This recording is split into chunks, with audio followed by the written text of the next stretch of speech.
Hello and welcome to History for Weirdos. We're your hosts, Andrew and Stephanie, and each week we're going to take you on a journey into the strange, obscure, and relentlessly entertaining corners of human history. Now listen up, friends, because it's about to get weird.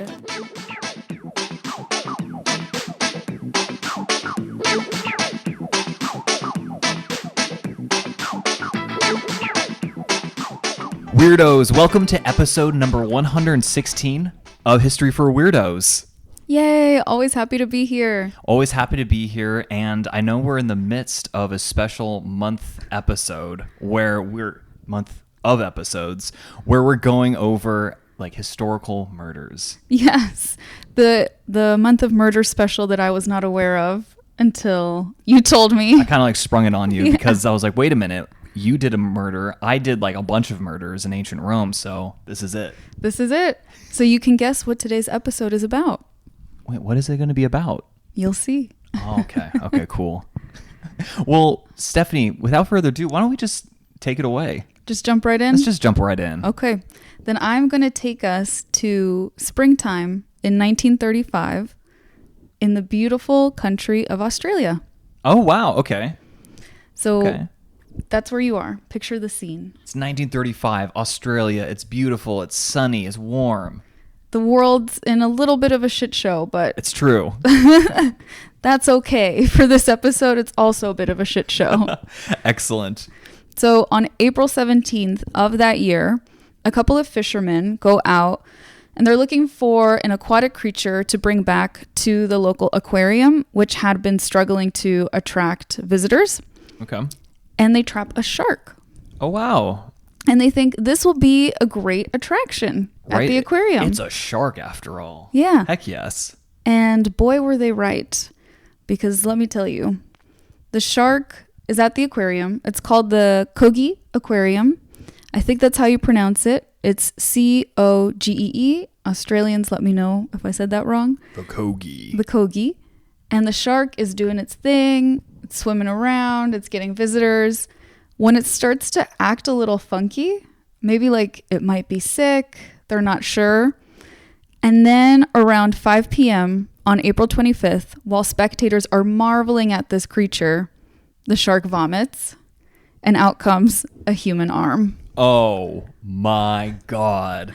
I knew exactly where this was like headed to, and I'm still surprised. Can you imagine a family out like in 1935, dressed all dapper to go to the aquarium, and they're watching the shark and it just vomits a human arm in front of you? Honestly, I can't. I can't even imagine that today. I know. Let alone in 1935. Those families must have been going wild. Yes, that would have been quite a sight to see. Definitely people fainted. Oh, yes. The demure ladies definitely fainted. Absolutely. Just like that, too. And that octave of voice. Yes. So the people were shocked, of course. But interestingly, back in 1935, a shark killing someone was actually pretty commonplace. There had been a recent wave of shark attacks causing havoc along the southeast coast. So when people saw this shark spit up a human arm, they were like, oh my God, that shark killed someone and ate someone, right? Right. But they send the arm nonetheless to the local coroner for examination and to see if they could identify the victim. Of course. And per the coroner, it was estimated that the arm was in the shark's stomach for about 18 days. A long time. But here's where it gets wild.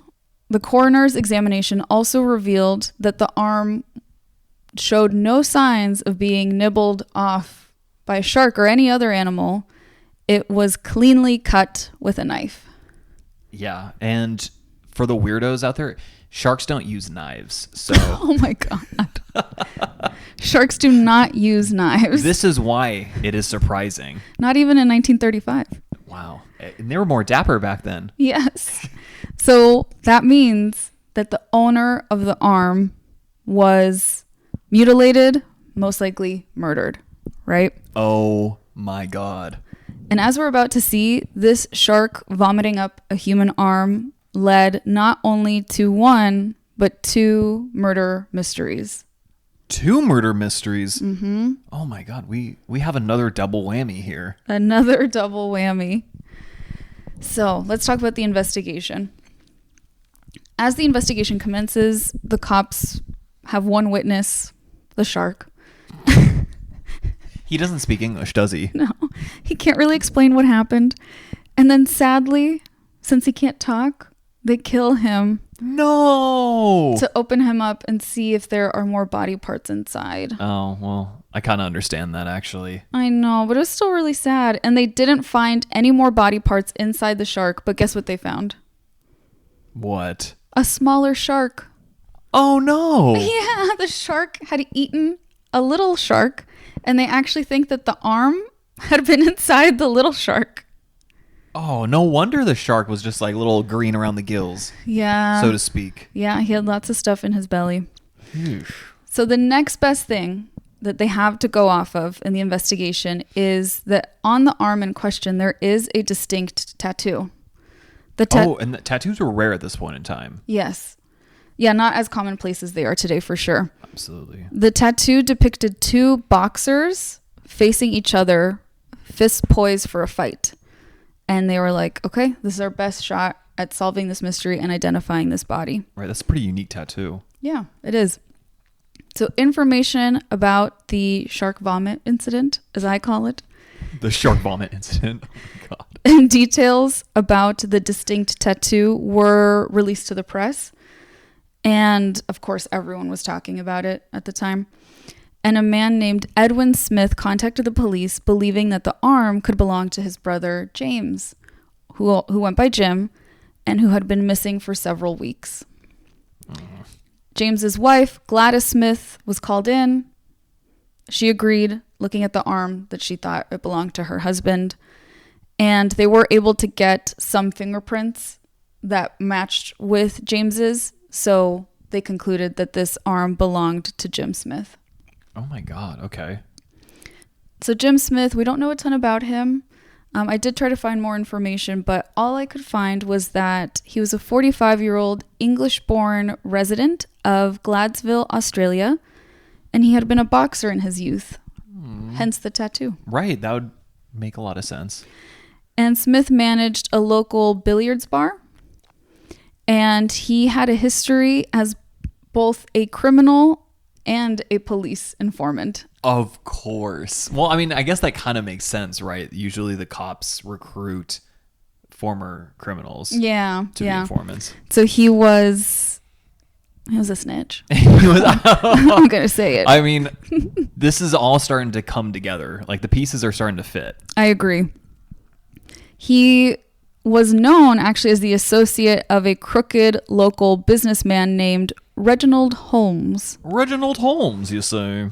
As well as a man who used to be a soldier turned professional criminal named Patrick Brady.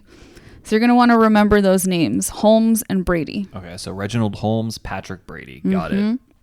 So police found out that the last anyone had seen of Smith, Jim Smith, he had been drinking and playing cards with Patrick Brady at the Cecil Hotel in the southern Sydney suburb of Cronulla on April 7th, 1935, after telling his wife that he was going to go out fishing. This makes sense. So he was not fishing. The same day that these 2 men met, there was a cottage nearby rented out under Patrick Brady's name. Okay. And the owner of the cottage told police, like, yeah, he stayed here that night. And then when he checked out, the mattress and a tin trunk that were in the room went missing. So that's kind of odd. That's really suspect. The police quickly hypothesized that after going out and drinking, the 2 men went back to the cottage together. And the cops thought that Brady must have murdered Jim Smith, and placed his body in the tin trunk, but they thought maybe he didn't fit in the tin trunk, so he cut off the arm to make it fit, and then he just dumped the arm in the water. Right, that's so stupid though. Where and then the shark swallows it, and then the shark swallows the shark with the arm in it. It's a lot that has to happen. I mean, the chances of this are kind of incredible. The chances of this arm resurfacing at all are insanely incredible. Right. I feel like it's a lot of, what's the word that they use when you're just kind of like conjecture, right? Is that it? It's just conjecture. Like a lot of guessing. There's obviously not a ton of hard evidence, a lot of forensics going into this so far. Another little bit of evidence that the cops are going off of is that a taxi cab driver testified that on the day that officially like no one else saw Smith, this taxi driver had taken Brady to McMahon's Point, like a port, where they're like, oh, maybe he was going there to dispose of the arm. And the taxi driver said, quote, he was disheveled. He had a hand in his pocket and he wouldn't take it out. It was clear that he was frightened, end quote. Okay. This is Brady that's afraid. This is Brady, the guy that Jim went drinking with that the cops think killed him. Mm-hmm. Okay. However, they search the areas by the cottage, including Port Hacking and Gunnamatta Bay, as well as McMahon's Point, where he went. So where the cottage was, the other place that he went to the next day, they had the Navy and the Air Force looking for additional remains, and nothing was ever found. That's actually kind of wild. They had their Air Force going after this, because at this point in time, the U.S. does not even have an Air Force. So the fact that they're using those planes, that's a lot of resources. Yeah. Like that they try to solve this. Right. Mm-hmm. And to come up empty-handed is something. It's very odd. Very odd. For there to be, and I'll like spoil this, the rest of this story, they never find any other remains of Jim Smith. So the only remain they found was the arm. The arm. That is quite peculiar. Yeah. It's also important to note that I mentioned earlier, Jim used to work with Reginald Holmes, right? Right. Holmes was a well-known boat building business guy. Boat building business guy. Say that 3 times fast. Exactly. But he wasn't just your average boat building business guy. You will have said it 3 times fast by the end of this episode. He had shady dealings in drug smuggling. Allegedly, I will say, because I don't know this man. I didn't see the police reports myself. He would use his speedboats to transport drugs from ships passing through Sydney Harbor to sell in the city. It's a lucrative side hustle. Yeah. He's just a side hustle king, babe. You can't like drag him down for that. That's why I said allegedly. Allegedly. Holmes was also known for, allegedly, forgery and insurance scams. Oh, okay. So he had other side hustles. And Smith and Brady were both known to have helped him in these scams. Okay, so they're like thick as thieves. These people are now connecting. Yes. You see that? You see that? You see that? Oh, I see it, babe. So according to rumors, word on the street, Smith and Holmes had a falling out. Okay. People think it might have been that Holmes found out that Smith was a police informant. Oh, yeah, that snitches get stitches. And that would give him motive for murder. Right. So now we have Brady, who's a suspect because he's the last person seen with him. Mm-hmm. And he has those kind of odd things of like the tin missing from the room and that he was acting strange. Right. And then Holmes, because it's possible that he wanted revenge for Smith snitching on him. So Holmes has the motive. Brady has like the weird circumstances, basically. At this point, yeah. Okay. Mm-hmm. So then on May 16th, the cops arrest Patrick Brady, but they arrest him on forgery charges because they don't have enough evidence to get him for murder. They also bring in Holmes, I think voluntarily, for initial questioning. And he denied even knowing Brady. But he, I think, admitted to knowing Smith. But he's like, I don't know the other guy. I don't know what you're talking about. And then, so this is the 16th, right? Right. These two men are brought in. Nothing's very fruitful, though. They don't get any more evidence. And then on the 20th, Holmes goes into his boat shed and he attempts to shoot himself in the head with a .32 caliber pistol. Wow. Okay. So he's having a lot of regret, I'm guessing, of something. Or he's scared. He's backed into a corner. Yeah. He feels there's no way out. Yeah. Okay. This is getting really, really, really weird. Well, luckily for Holmes at the time, the bullet instead flattened against the bone of his forehead. Wow, he must have a really big forehead then. That's coming from me. I got a big forehead. Yeah. That's a thick, skulled man. Thick. And it stunned him, right? So he tries to shoot himself. It flattens against his big head. It stuns him. And then he falls into the water. And he drowns. No, thank goodness he doesn't. The water revives him. And then he crawls into his speedboat, his 1935 speedboat. So I don't know how fast it goes.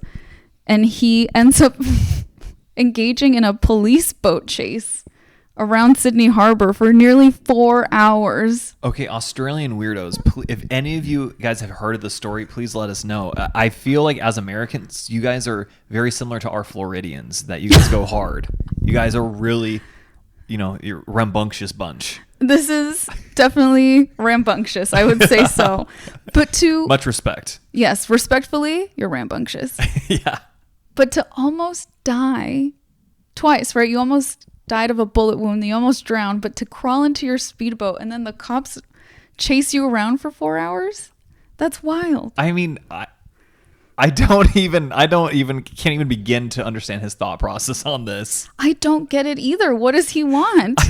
What do you want? What do you want? I know. So after the 4 hours, oh my God, the boat chase ends because he's caught, and they're like, "Oh my God, are you okay? We have to take you to a hospital because he's wounded and he almost drowned." So he goes to hospital. Probably for the best. And after that ordeal, Holmes spilled the beans. Okay, finally. Okay. Well, this is Holmes's account, okay, I will say. Holmes's account. Okay. Holmes's version of spilling the beans. He tells a detective named Sergeant Frank Matthews that Brady, the guy who rented the cottage that was out drinking with Smith, killed Smith, and that he brought Holmes the severed arm. And he tried to blackmail him with it, threatening that he would kill him too if he didn't pay him £500, which would be, in today's money, £44,564. In dollars, that's $56,753. Okay, so roughly $50K. Yeah. That's a lot of money. That's a lot of money. I don't got that lying around. Yeah. We're millennials. We don't have that type of money. That's true. You can't blackmail people the way you used to. That's true. Especially not if you want cash. Yeah. So Holmes also admitted, this is his account of events, that after Brady brandishes the severed arm at him and asks for the £500, he leaves, but he leaves the arm, and then Holmes is freaked out. So he goes to the Sydney suburb of Maroubra, and he discards the arm in the water. So he's saying that he put the arm in the water. He's like, I didn't kill him, but I threw his arm in the water. That's his story. Yeah, that's very logical, very reasonable. But now they're able to press charges for murder on Brady, right? Yeah. And the timeline of events, actually from when he said that Brady came to his house and everything, would align with what the coroner thought how long the arm had been in the shark's belly. Okay. So there's the timeline is adding up here. Mm-hmm. Yeah. But then it takes another turn, this story. Oh my God. I can't even imagine where this is going to go from here. I mentioned that the shark throwing up would lead to 2 murder mysteries. Oh my God. Okay, let's hear it. On June 11th, Holmes tells his wife that he has to go meet someone as he's leaving the house. And early the next morning, he's found dead in his car. And he has been shot 3 times. Okay, so clearly murder. Yeah. Even though I kept finding this, that the crime scene was made to appear that Holmes had committed suicide, but I was like, you can't do that with 3 shots. Yeah, but that's like some CIA level stuff, like where you know someone, like some journalist is found dead with like a gunshot wound to the head, multiple gunshot wounds to the head, but they're like, oh yeah, it's, you know, suicide. You're Yeah, like, exactly. Okay. But luckily, well, lucky, unlucky. Yeah. Police didn't think that it was suicide. They thought it was murder. Yes. But it gets weird. This is, again, the second murder in this case. And Holmes had been due to give evidence at Smith's inquest, like his trial, later that morning. Oh my. Okay. Mm-hmm. Okay. With the key witness dead and only one arm. Right. He's going to get let go. The defense argued that this wasn't even proof that there had been a murder. They were arguing, since you haven't found the rest of the body, this person could be alive. I mean, technically speaking, correct. And so the case against Brady was deemed insufficient due to lack of evidence and was thrown out. Wow. So this dude got off on a technicality. Mm-hmm. I mean, not even technicality, just by offing someone that was going to like testify against him. But then in a final bizarre twist, the police concluded that Holmes had probably killed himself by hiring a hitman to kill him. How did they come up with this conclusion? I have no idea. Isn't that silly? I think they were arguing. Okay, I do think I saw that they were arguing that, like, since he had attempted to die by suicide prior, they're like, oh, he must have done it again, but this time he hired someone else to shoot him, since the first time when he tried to shoot himself, it didn't work. That was their argument. I'm not even kidding. They did not investigate further. Yeah, that's some good police work right there. I know. Solid. And then after all of this, after the shark and the bigger shark and the vomit and the boat chase around Sydney Harbor, Patrick Brady walked away, and they didn't find the remains, and they never pressed charges against anyone else. They never found the killer. I mean, there is the old saying, and basically his lawyer said it, like, no body, no crime. Yeah. That's something. Isn't that wild? It's like one of those things. It's kind of like the OJ thing. It's like, we all know, yeah, you know, that person did it, but yeah, they can't prove it. What do you think would have happened to the body, to the rest of the remains? Maybe he did put it all in the trunk, and maybe like it really just didn't fit, or very much so he did think, oh, I'm going to use this arm as a weapon of like intimidation, mm-hmm. right? Truly, it very well could have been like Holmes's account was correct, right? And where do you think he disposed of the body in the trunk? Just in the ocean. Just dumped it, like he maybe locked it, filled it with rocks, bottom of the ocean. Damn, guys, don't cross Andrew. He thought that through real quick. I mean, we just did watch the picture of Dorian Gray where he did that, basically. So, oh yeah. Spoilers. I mean, not really. The movie came out like almost 15 years ago. So, in the book, quite a while before that. That's true. Wow, that makes me look like such a dunce. No, not at all. No, I think you're right. I think that's if you're able to get evidence of any kind far enough into the water, like it's gone.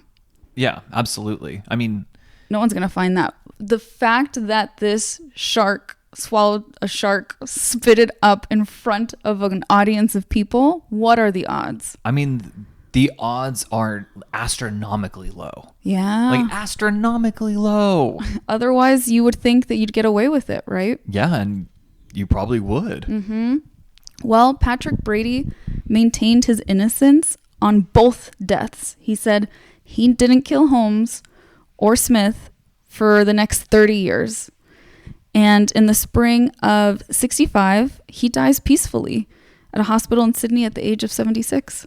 So officially, this remains unsolved. Yeah. Like it's a cold case. Yes. Even though technically Holmes's case is closed, that it was death by suicide by hitman. Oh, right. I still think that's a cold case too, because I don't think that's accurate. Yeah. I mean, what do you think? Is Patrick Brady actually innocent? It doesn't sound like it. It really doesn't sound like it.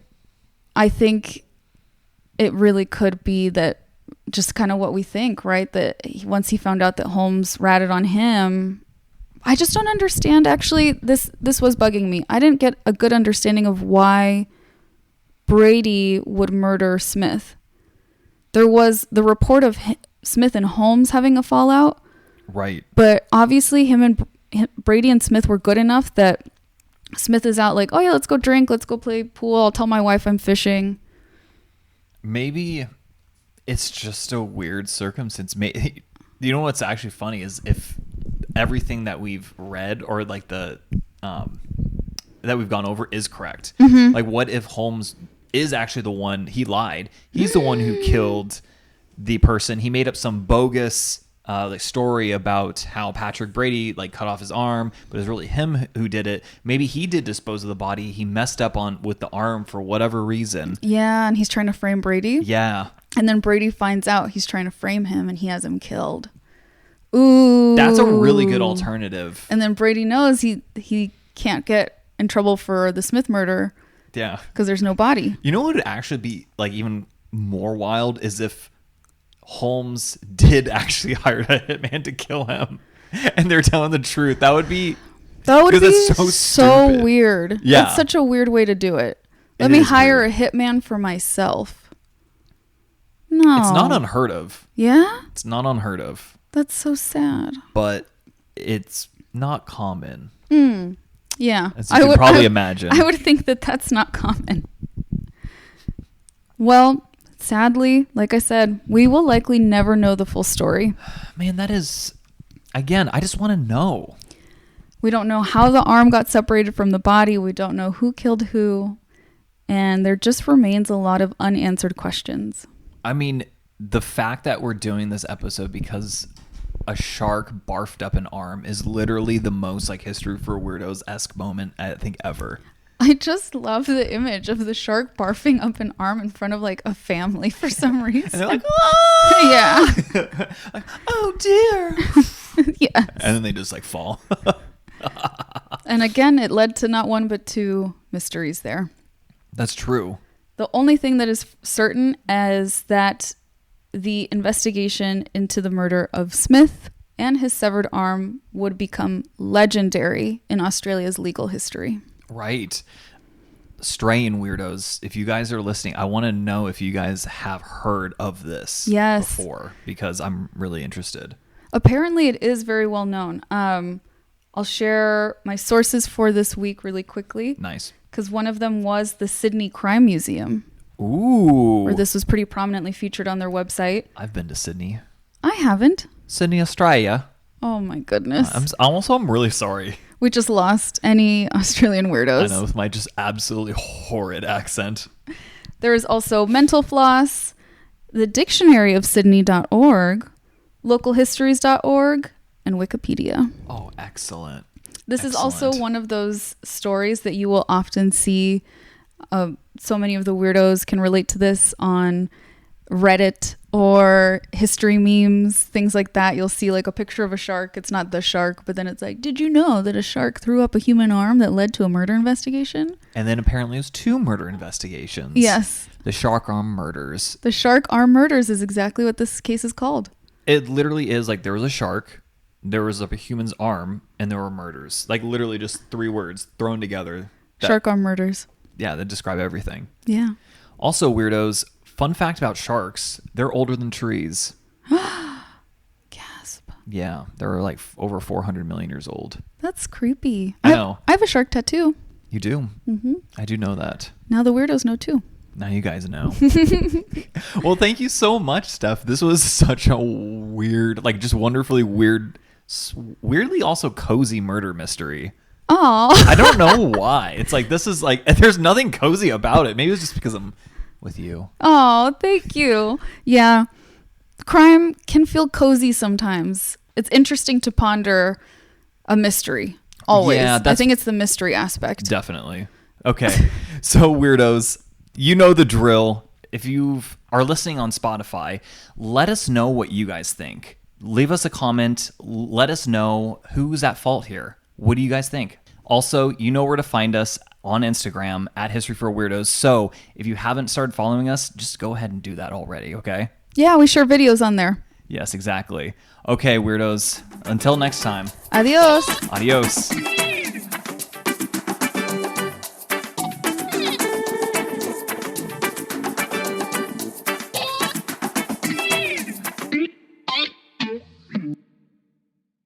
So whenever you're ready, baby.